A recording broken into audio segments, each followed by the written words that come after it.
But the tendency is that people are gonna neglect key parts of their life. I'm gonna lean into relationships once I get that promotion, once I earn enough respect at work that people don't question whether I'm good, then I'll have more fun. And the challenge with that is that life ends up passing people by. It moves very quickly. Marc Schulz, thank you so much for taking the time to do this. I know how busy of a guy you are. It's a privilege to be able to do this conversation. Welcome to the show. It's great to meet you. Oh, thank you. I'm really pleased to be here. Excited to talk with you, Dan. Likewise. I think, I've been burying myself in the book and your research for the last few days, but I know most people who listen to this probably, haven't necessarily definitely had that time to be able to get as familiar with the work. So I thought it might be helpful just to start with the basic question of where did this study come from? What's the background genesis story of the book that ended up becoming the book that we're going to be talking about today? Sure. Well, the study started in the late 1930s, so it's been going on for 85 years, which is just remarkable. And the study itself is a very unusual study. So 1938 was a particular time in our history. We were in the midst of the Depression in the United States. It was the eve of World War II. And two separate studies began in Boston with a common focus on trying to understand what led to human flourishing. Two very different groups of participants, so 724 participants in all. 2/3 came from inner city Boston. These were teenagers, 13 and 14-year-olds that were growing up in the poorest, most disadvantaged parts of Boston, living in tenement housing, very crowded circumstances, most without running water.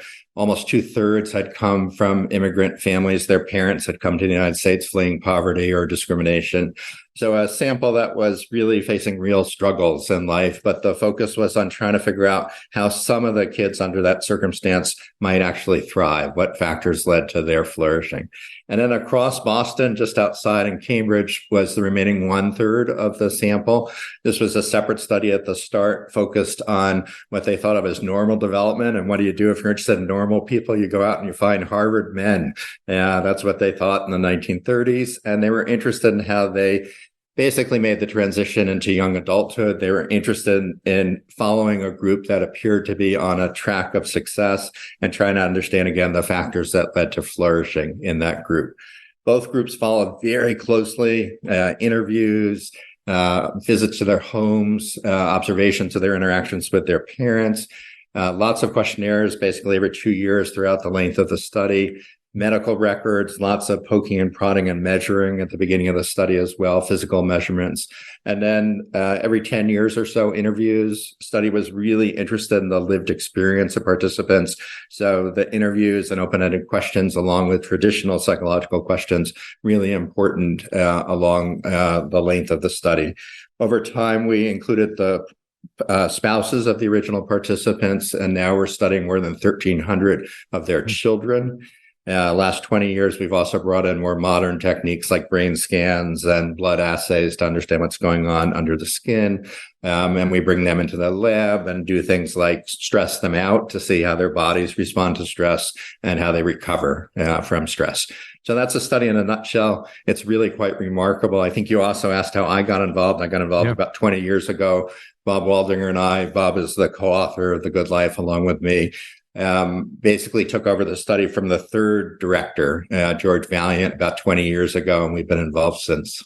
Yeah, I think you mentioned a couple of things there that might be worth highlighting. One is, from my understanding, a part of the process that was unique was the focus on thriving, not on negative factors in life, but really like trying to figure out what actually helps people to thrive.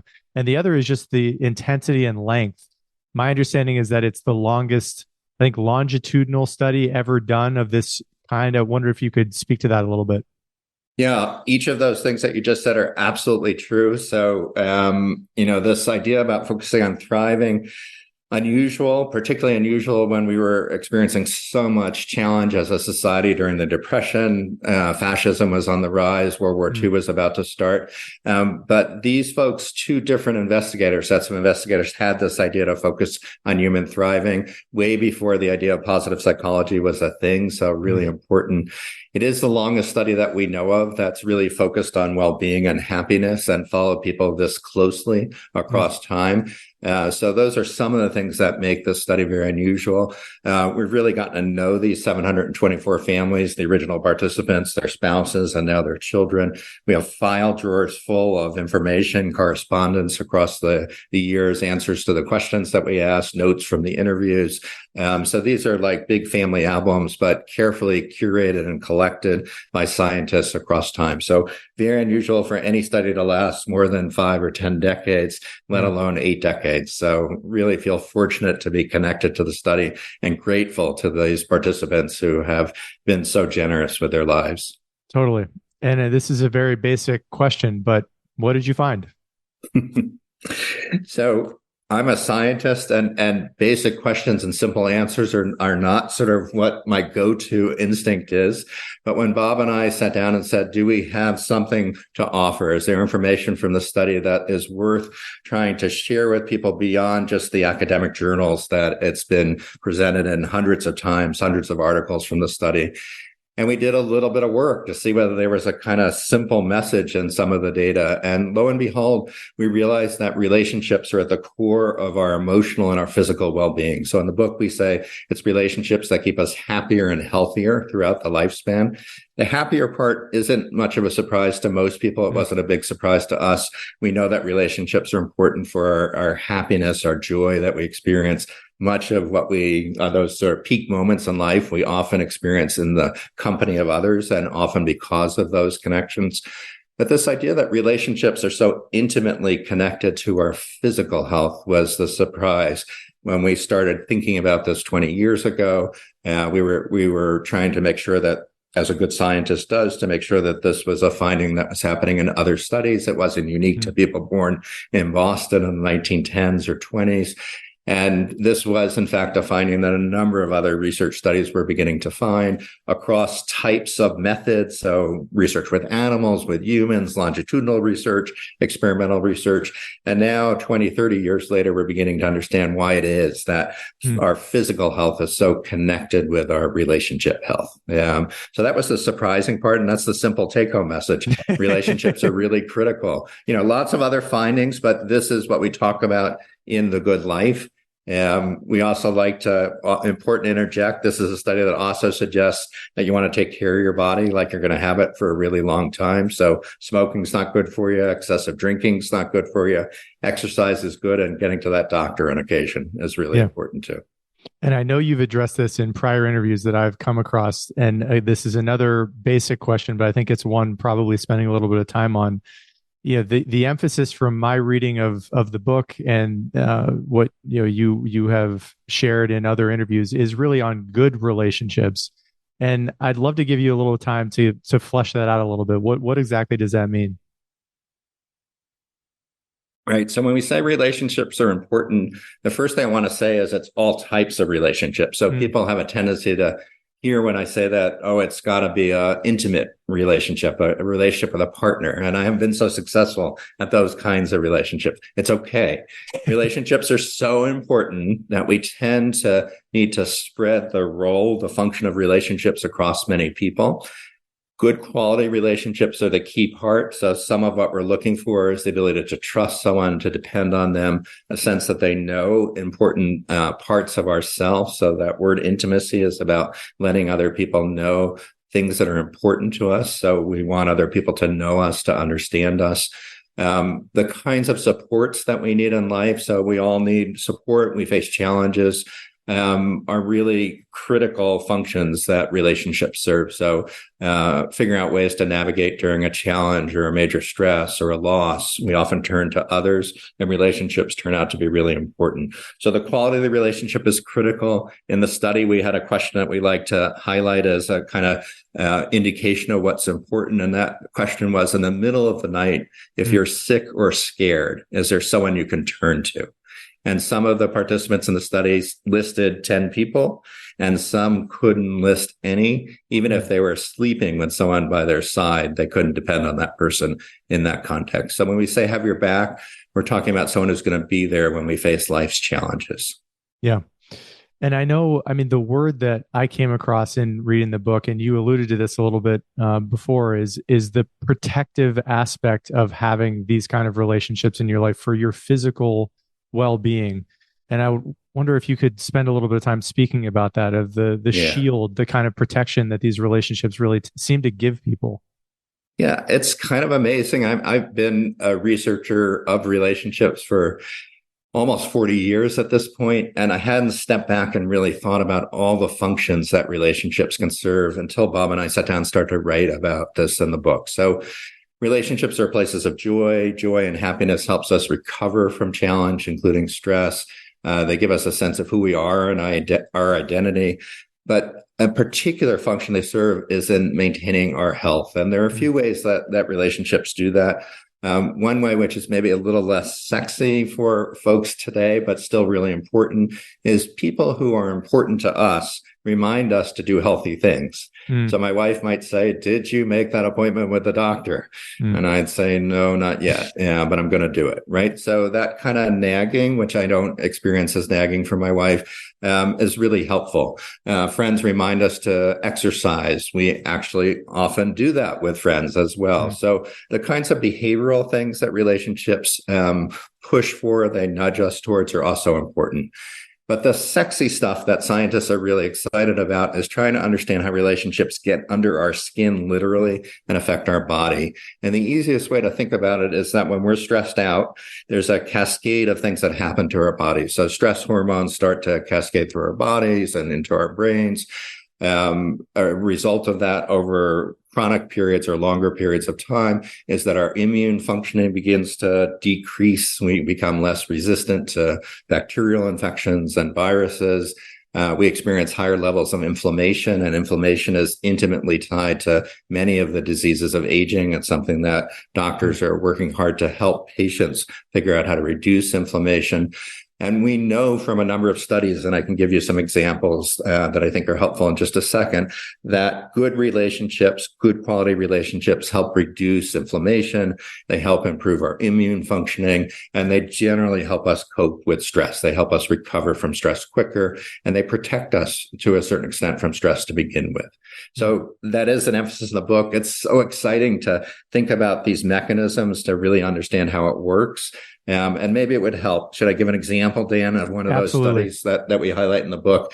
So, one really neat study is a study of wound healing. And it's kind of gross to think about at the beginning, but these are psychologists and doctors that actually take a small circular wound from people's forearms. So this is a punch biopsy that's done when you're doing a skin check for something that's suspicious, and it creates a small circular wound. And then in the study, the wound is followed very carefully every day. There are pictures taken of that wound to see how quickly the wound heals. And in the initial studies, which were done with some people that were caring for folks with dementia, so these were caregivers under high levels of stress in their relationships in particular, those wounds took much longer to heal. On average, it was a week longer for the caregivers of folks with dementia than folks that didn't have that stress in their life. Other studies have replicated this in other ways. So if you're in a relationship, a primary relationship that's more satisfying, has less conflict, those wounds will heal more quickly. So it's kind of amazing just to step back. Like, I still think about this study, and it's remarkable to imagine that our wounds literally heal quicker depending on the quality of our relationships and the amount of stress that we experience. So those are examples, vivid ones, of how, stress and relationships literally get under our skin, right? And affect how it heals. Fascinating. I know this was something I also definitely wanted to bring up and get your thoughts on, which is inverting good relationships and talk about bad relationships, and how it seems that, to me, it would seem likely that the benefits that you're talking about, even with your healing example, that the protection that you get from people that you believe care about you, who you can be yourself with, that another trick of life, a wisdom in life, is avoiding toxic relationships or getting out of bad relationships. And I'd be curious to get your thoughts on if you feel like that's correct, and anything else that comes to mind related to that idea. So I think the part that's absolutely correct is that the quality of our relationships affects our physical health. So if you're in relationships that are filled with tension, don't have that element of trust that I described, in which you can't call people when you're facing a real challenge. It's not just not helpful, not protective. It can also be corrosive to our health. Another way of thinking about this is that for folks that don't know anyone in their life that knows them, that they feel like has their back, that's there for them when they're facing challenges, we call that loneliness in the modern era. It's a perception, right, that there's no one out there that really cares about how you're doing. And rates of loneliness are at astronomical levels. So we're talking about levels anywhere between 25 and 50%, depending on the survey of people in the United States. There's similar levels across other industrialized countries, both in the East and the West. So there's an epidemic of people feeling loneliness. This happens especially to young people. So college students have some of the highest rates of loneliness, which is incredible given their physical proximity to other people like them, pursuing things that are similar to what they're doing. So it's not about physical proximity. It's about a sense that people just don't know you and aren't out there looking for you. So the absence of those connections, high levels in modern society, and the risk associated with them for physical health problems and even for premature death is similar to the risk that we associate with smoking daily, about a pack of cigarettes, or obesity. So this is a major health problem. Just a few weeks ago, our Surgeon General put out a public health advisory about the crisis in social connections. In the UK, I think in 2018, they appointed a minister of loneliness to try and address this problem. So yes, absolutely. Negative, tension-filled relationships can have a corrosive effect on our health.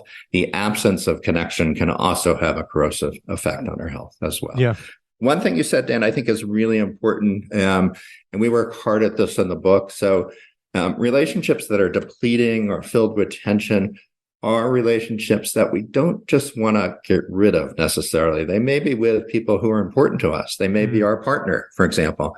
So, marriage is challenging for many people. And just because you're having arguments or tensions or running into challenges that are difficult to navigate doesn't mean that the answer is to run away or to sever that relationship. There are things that we can all do, and they require hard work. But they're important if that person is important to your life and that person is also willing to work with you on them. So the only point that I would just clarify from my standpoint is that those relationships, we all have them in our life that are depleting and negative. It's not just about deciding whether we want to have those people in our life or not. We also need to think about how important they are and whether there are things we can do about that relationship as well.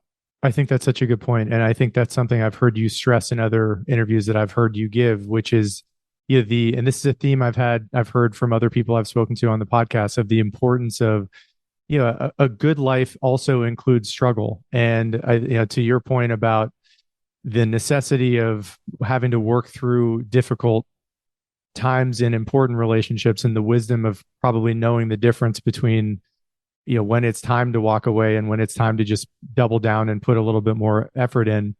Is there any, just rules of thumb or things that to think about related to that specific challenge of wisdom of, you've said this before in other interviews that I've listened to as well, that people are constantly evolving and growing. And so if you're married, you're going to see a lot of change in people over the years and over the decades. Yeah. I just want to put that to you to, if there's any additional advice that you might have related to, what you just had mentioned related to, needing to persevere, especially related to the relationship if it's very important to you. So an intimate relationship with a partner, particularly one that you've already invested lots of years in, I think really important to step back and to think about, are there things that we can do? Are there things that I can do that I've experienced as a challenge in other relationships? Maybe I have trouble asking for support or giving support at times. So that kind of reflection is really critical, as opposed to impulsively deciding, that's it. This is difficult and I want out. I think there are two challenges that modern marriages have. I mean, there are many challenges, but two that are kind of connected to cultural messages that we get. One is that marriage is easy, and this romantic vision of marriage as being something that you'll find the right person, you'll never have differences. I've been doing this research for a long time. I know the literature really well, and the common experience is that a relationship between two people is challenging because we're different people. And as you hinted at, we change over time. So I'm not the same person I was when I married my wife almost 30 years ago. So she has to contend with the fact that I've changed. Our kind of initial compatibility might be evolving, right? And it continues to evolve over time. So people always have differences. The challenge is figuring out how to navigate them. So that's one cultural myth. And a lot of people advocate that it's helpful to just reduce this sort of romantic, idealized view of romance and relationships so that people have a more realistic idea of what it's like. And they don't feel like it's their fault when the relationship experiences challenges, because it's more common than not in most relationships. The second myth, I think, is something that a guy named Eli Finkel, who's a professor at Northwestern, talks about. And this is the all or nothing relationship, that in our modern times, we've grown so dependent on the person that we're intimate with for functions that other relationships used to help with. So we depend on our spouse for almost everything: social organizing, maintaining our health, physical intimacy, new information about new things that we haven't heard of, that we put all functions that used to be distributed more broadly, particularly to family and community members, on our partner. And that's a lot of expectation and weight on modern relationships. So Eli Finkel, who's a psychologist, argues that that's one of the reasons why relationships are facing these kinds of challenges, is that the expectations are too high, that we're expecting so much out of the person that we sleep with. And it may be better to moderate some of those expectations and think about ways to get those needs met outside of a relationship as well. Yeah. You brought this word up earlier, and it was definitely one that I wanted to bring up, which is loneliness. And I'd heard that about the UK and their appointment, and the growing data that seems to indicate how bad that this is for people in general to experience really chronic loneliness. And there's a book I've heard you talk about in other interviews, and it's a bit of a life mission of mine to have him on the show. Robert Putnam, who's Bowling Alone, I think came out in the 80s or 90s. And in the 80s, I think. Yeah. I'd love to give you an opportunity to speak about what he uncovered in that book in general at a high level, and what seems to be, an ongoing issue, as I understand it, currently in our modern times. Yeah, it's a great question and very much related to this challenge that we're experiencing with loneliness. So Putnam was interested in the ways in which people used to get stuff from their communities that they grew up in. So, they were intimately engaged in community activities. There were parades. It was just Memorial Day this past weekend. There were parades on Memorial Day that people would come out, even if they didn't know a veteran, even if they didn't know kids that were marching along with those veterans. It was a community event. And there were institutions in that community that kept people engaged and connected with other people. So the title refers to bowling, and he talks a lot about bowling leagues that would bring people together. I remember my parents having their own bowling balls and going to bowling, once a week. That was the way that they engaged with other people. So what he noted, I think in the 80s, so we're talking about almost more than 40 years ago, as the remarkable thing was a breakdown of this engagement in the community that meant that people were feeling less connected to each other. Since that time, we can also see there's less religious engagement. So people are attending formal religious services at a much lower rate than they were in the past. Many churches and synagogues and mosques are feeling challenges in terms of lack of folks showing up, to their formal services. And that was another way that people could see folks from the community, celebrate positive events, share challenges in their life. So in general, we see this sort of breakdown of community.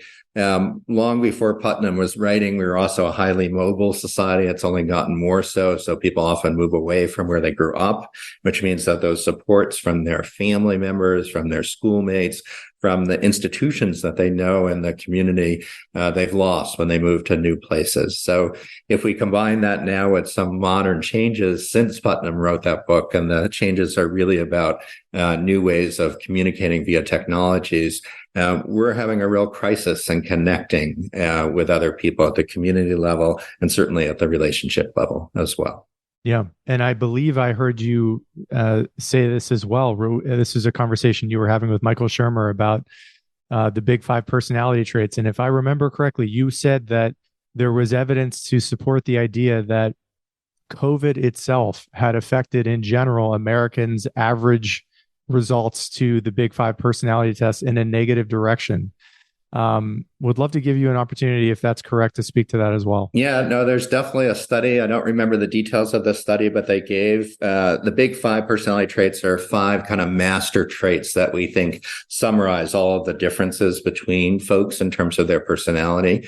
And what these researchers found, they had administered big five questionnaires before and towards the end of the pandemic, is that people had grown more pessimistic, more cynical, less social.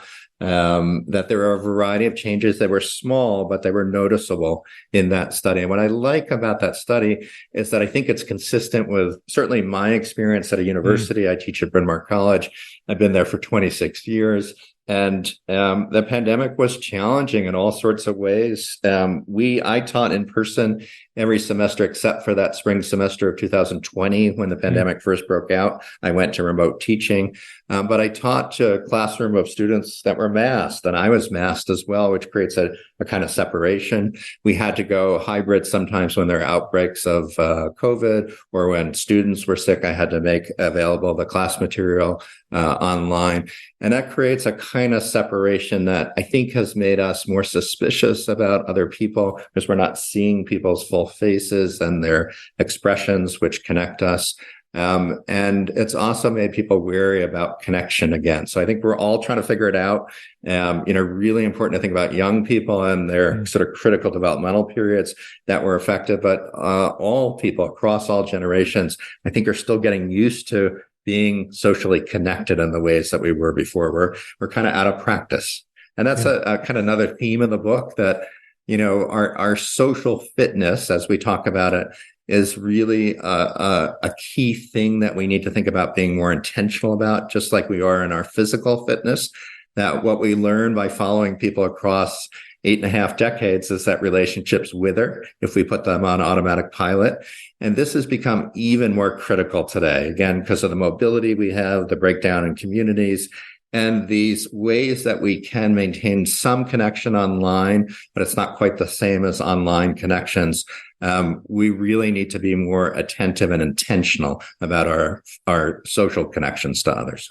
Yeah, I love that concept of social fitness, and that we think of physical fitness and everybody basically understands what that means. I'd love to give you a little bit of time to flesh that idea out. When you say social fitness, what comes to mind? What resonates with that idea?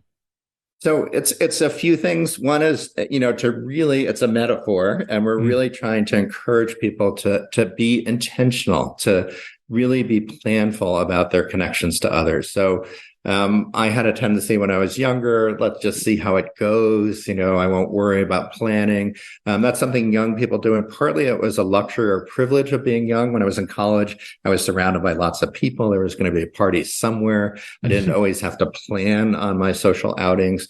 But we all learn, and it's clear from looking at the arc of people's lives, that if we don't attend to relationships, we often grow more distant with those folks. So we can all think back to people that were important to us when we were younger, no matter what our age is, and we just haven't stayed in touch with. It might also be around a particular transition. So having a first child means that people really, their social network shrinks and people don't have as much time for existing relationships as they had.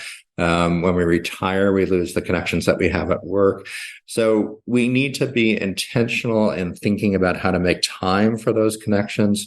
We need to be reflective and think about people who are important to us that we maybe aren't spending as much time with as we'd like to, and figure out ways to do that. A regular time is better than a one-off time.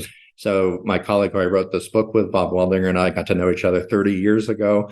And we like to tell people this is true, that we have spoken to each other almost every week of the year, at least for an hour and a half since we started working together 30 years ago. We live distant from each other now, so those are Zoom calls and phone calls, except when we're in the same city. So we've made a commitment, and it's usually for us, it's Friday at midday. It's a commitment to be with each other. And that's not only helped with our work, it's helped fuel a friendship that is really important to both of us.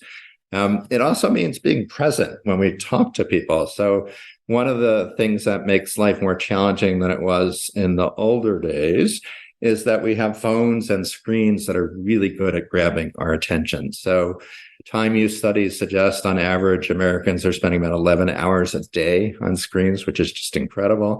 Wow. Some of that is for work, and people can argue it's really critical to keep up on the news. But a big chunk of that is also people scrolling through social media and scrolling through news feeds in which maybe they don't need to see the same story 4 different ways. So because these social media feeds are so effective at grabbing our attention, right? Their survival, the degree to which they profit, these companies have to be really good at grabbing our attention. We have to be more thoughtful about figuring out ways to take that attention, that critical resource, and harness it for the critical priority relationships that we have in our lives. So when we're with people that we care about, showering them with our attention, being present and curious, really important as well. So those are 2 parts of social fitness, figuring out what our social universe looks like. And also when we're with people, being present and curious and interested. You bring this up in interviews in this book about the way in which society is constructed. If this thesis is correct, if the takeaway is correct that, this is arguably the most important thing in life, or certainly in the top 2 or 3, I love the word that you brought up related to, our attention, which is another way of saying your priorities of how you're spending your most precious resource, which is your time and your focus and your energy.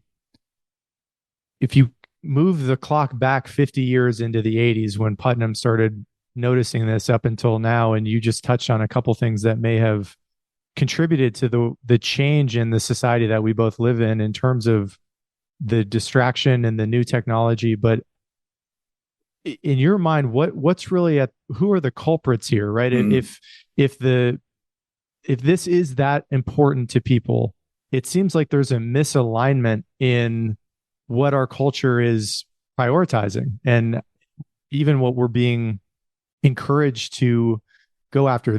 Money is another subject that I know you talk about in achievements, but I'd love to just give that to you as well and give you an opportunity to speak to that. Yeah, this is a big question and an important one. And I think there are probably lots of culprits as you worded it. One is, if we think back about the difference between the 1980s and now, one important difference is that, we compare ourselves to others all the time. So in the old days, we used to talk about, keeping up with our neighbors, and you had to actually go outside your house and look down the block to see whether they had repainted their house and what car they were driving. Today, we don't have to go anywhere. And people do this continuously. They go online and they look at the lives that are presented in this highly curated way online. And these lives are beautiful. People are showing off these wonderful things that they have and the shiny new cars and other things that they bought.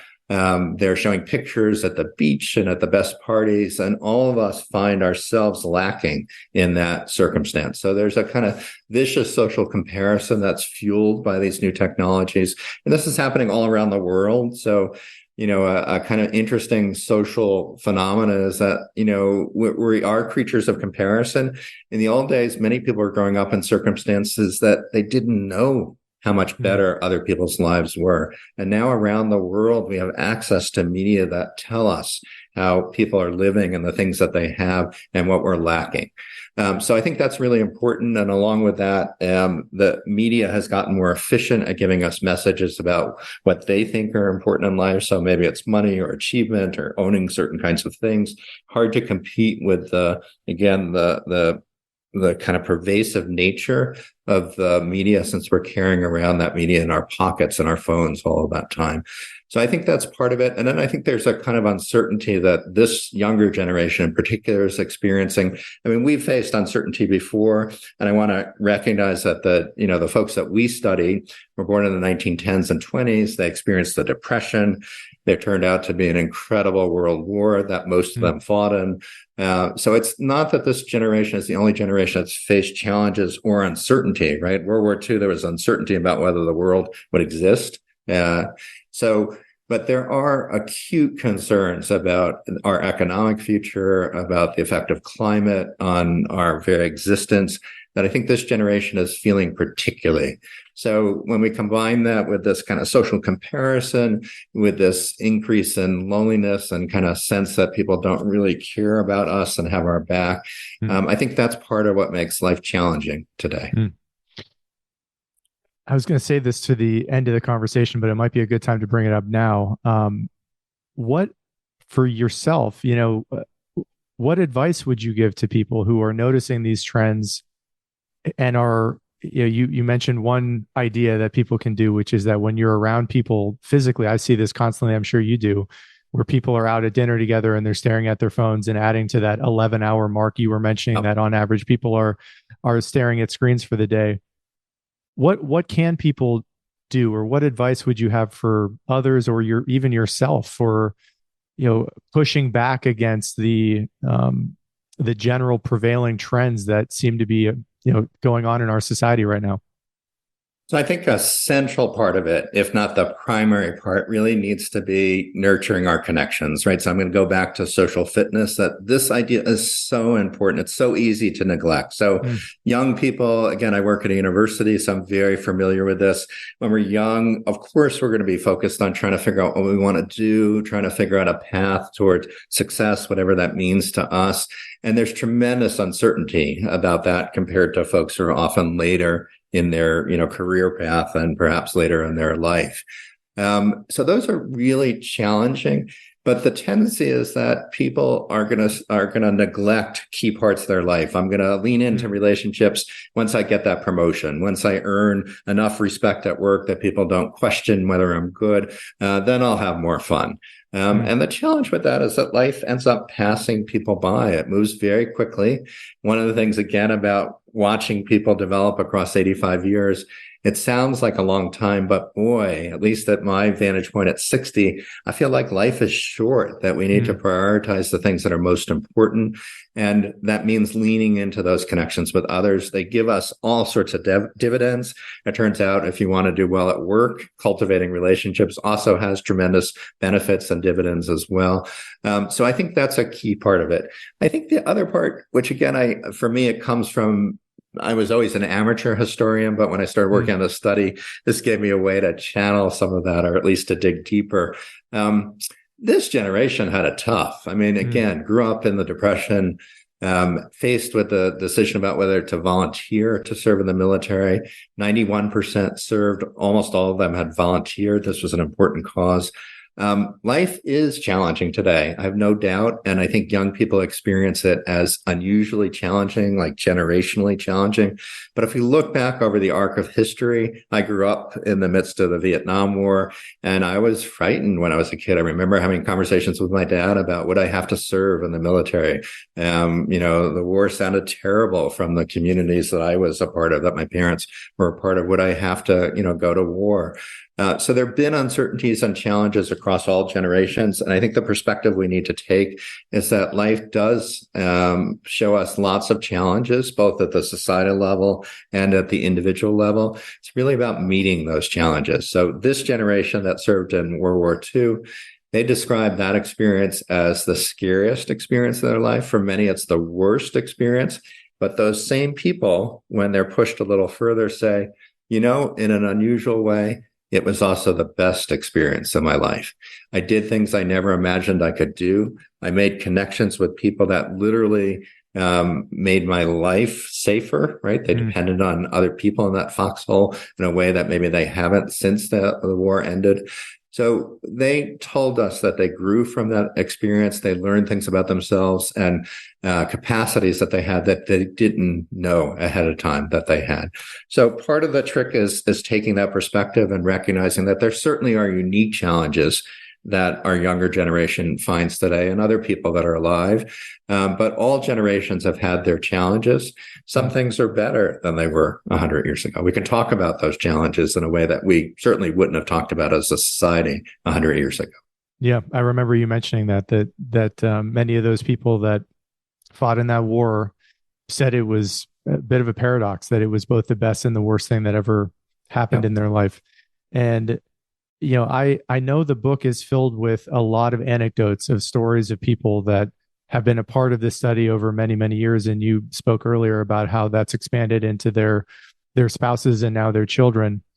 Do any of those stories resonate for you? I'm wondering if, around a Christmas table or a Thanksgiving table, you at dinner share one or two of these stories that just has really stayed with you as an important anecdote, or there's a lesson in there that you think is really profound? So first thing I want to say, because that's so important, a study like this only exists because we promise folks in the study anonymity. So the question becomes, how do we present their stories in a way that protects them? So let me say a little bit about that, and then I'll respond to your question. So in the book, we use made up names. John Marsden is one of the folks that we talk about. He's the lawyer that has had some challenges in his life. That's a made up name, and we change some details like where they might have grown up or the size of their family that aren't critical to their story, so that we can tell their story. We can use their words and we quote them from the information we have in the study. So that's a long way of saying I don't share this at the Thanksgiving table because some of that is completely confidential. Not some of it, all of it is completely confidential. I'm also a clinical psychologist, so my family is used to this idea that I've had folks that I've worked with professionally, clients that I've had over the years that my family knows nothing about that may be important to me. That's a life of a psychologist. You get used to doing that. That's just part of what we do. Having said that, of course, these stories resonate in all sorts of ways with me and with other people. One of the reasons we wrote the book is that we knew that these stories were compelling and compelling in ways that surprised us. So in the beginning of the book, I tell a story about a student who was interested in working with me on research, and her research question was perfect for the study data that we had from the Harvard study. And she said, yeah, but I'm not really interested in working with guys that were born almost a century before me. And I'm South Asian, and these guys are mostly white, or they came from Europe or maybe parts of the Middle East. I'm not sure their experience really relates to sort of what I'm experiencing today. And I said, well, why don't you read one of these case studies, and then we'll talk next week.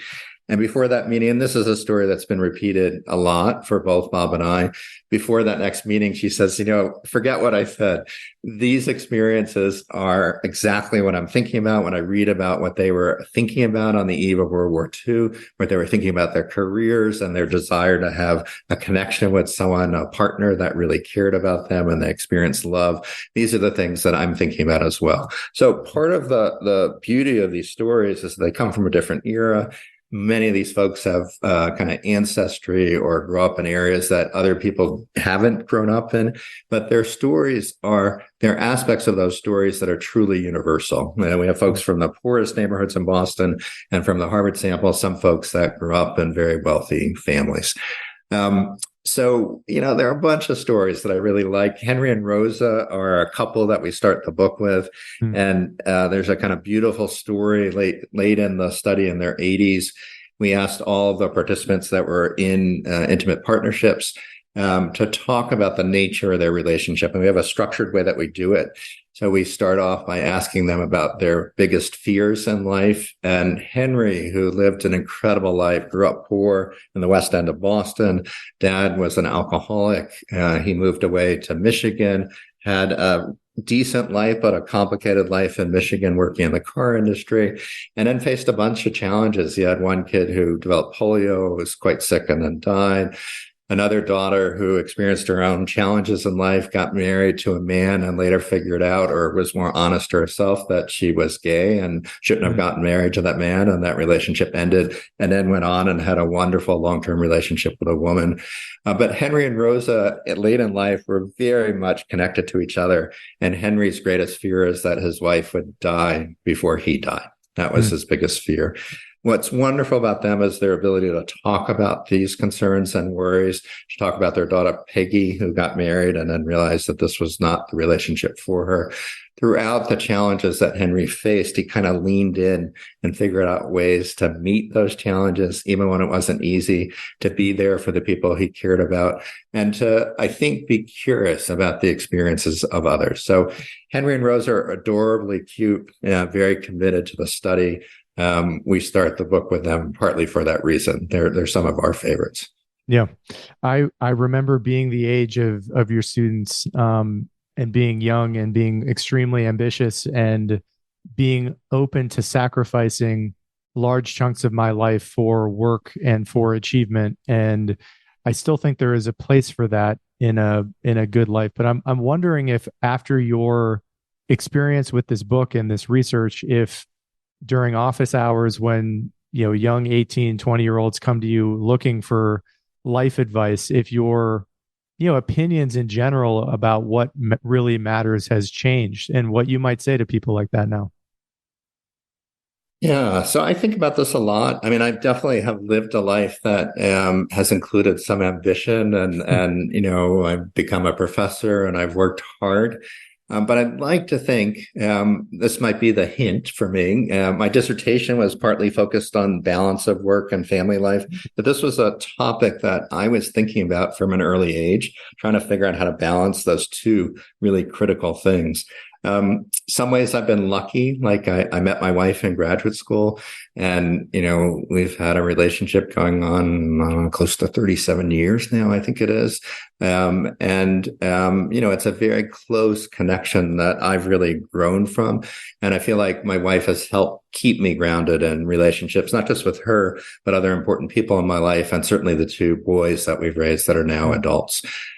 Having said that, when I have these conversations, and I have them all the time, one of the things I love about teaching is that it does connect me to other people. So that process of mentoring and talking to people about their lives, I enjoy doing that, partly because I learn from that. So I'm eager to listen during those experiences. But the wisdom that I will share is that, people come to me and they say, I don't just advise psychology majors. I love English literature. That's what I want to do for my future.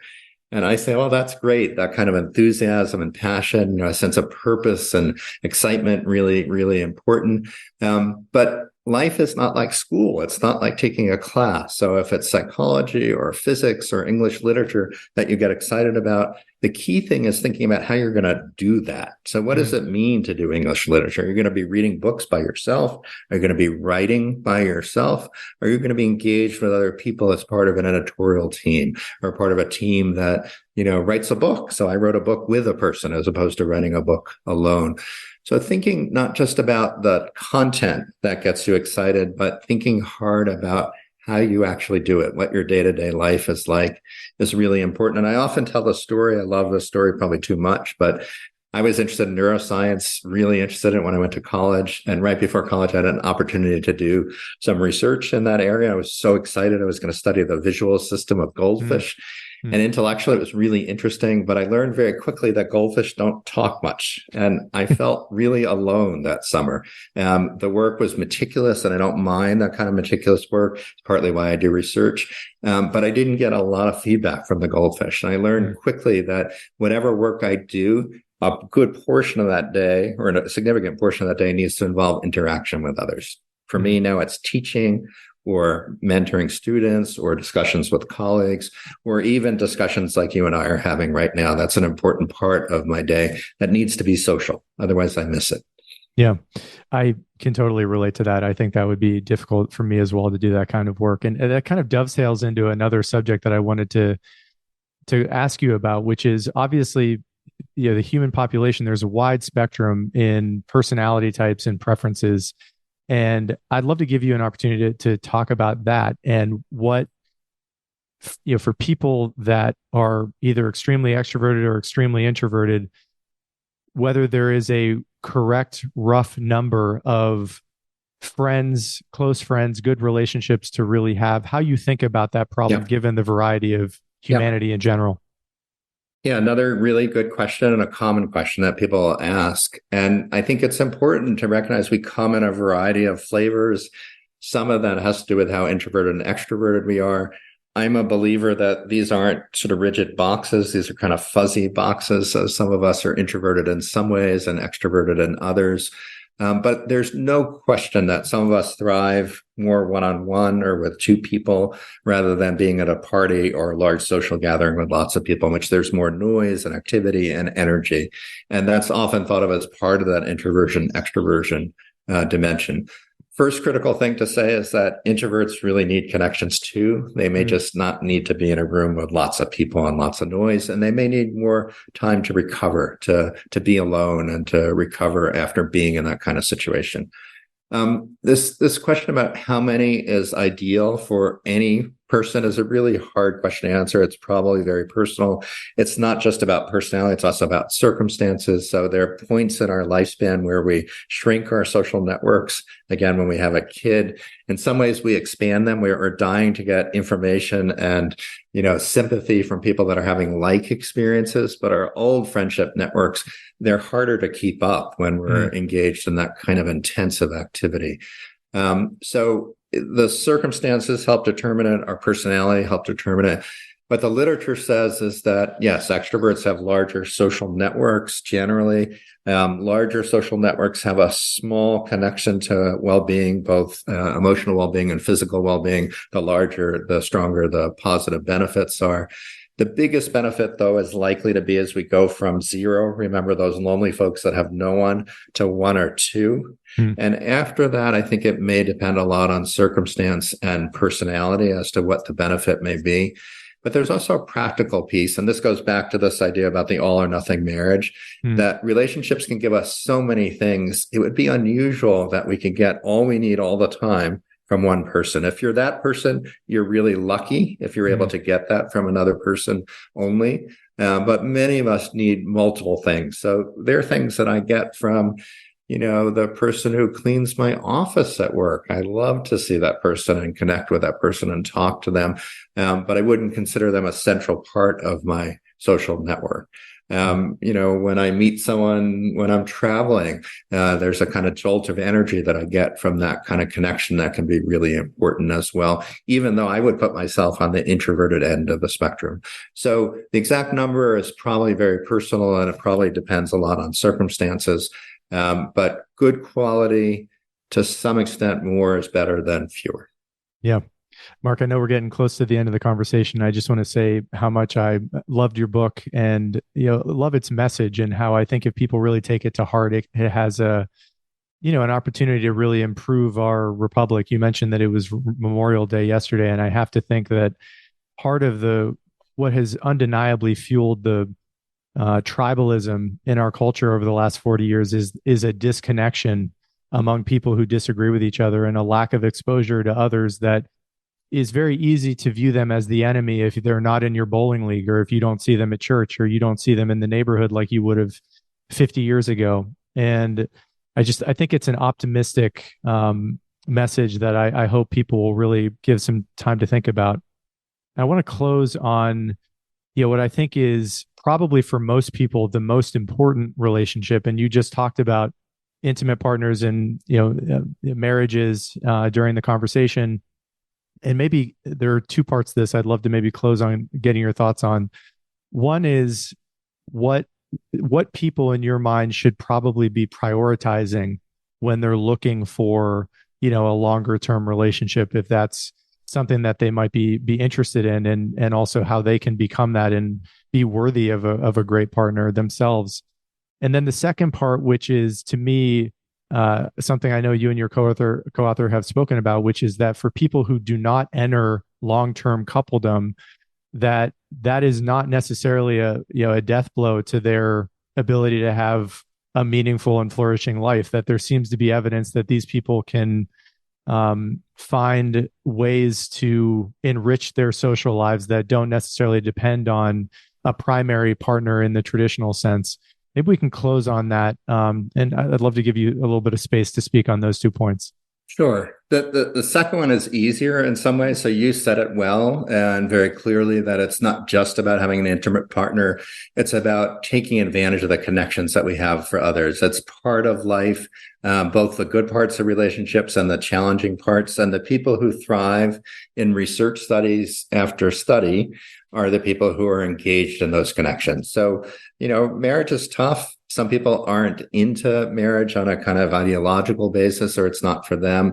We're redefining the meaning of families and relationships anyway, all the time in our society. So we're talking about all kinds of relationships, and we really mean that.